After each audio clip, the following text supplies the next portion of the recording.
গত 2রা August leagues কাপে নেক্সাসের বিপক্ষে ম্যাচে ইনজুরিতে পড়েছিলেন লিওনেল মেসি। ইনজুরিতে পড়ার আগ পর্যন্ত দুর্দান্ত ফর্মে ছিলেন আর্জেন্টাইন তারকা, তবে তার না থাকা খুব একটা প্রভাব পড়েনি মায়ামির পারফরমেন্সে। মেসিকে ছাড়াই পুমাস UNM কে হারিয়ে লিগস কাপের কোয়ার্টার ফাইনাল নিশ্চিত করে দ্য হিরন্স। সেদিন গ্যালারিতে বসে প্রিয় বন্ধু ও সবসময় নির্ভরতার প্রতীক রদ্রিগো দি পলের মায়ামির জার্সিতে প্রথম গোল দেখেছেন মেসি।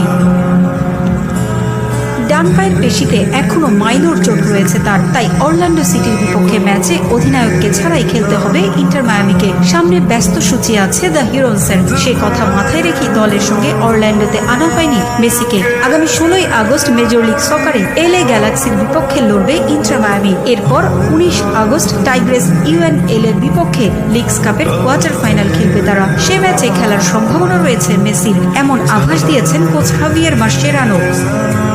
লিওনেল মেসি থাকা মানেই সতীর্থদের জন্য বাড়তি আত্মবিশ্বাস।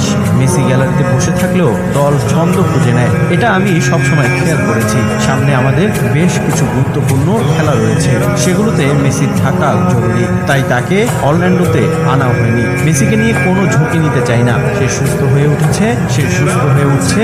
আশা করছি লিগস কাপের কোয়ার্টার ফাইনালে আমরা তাকে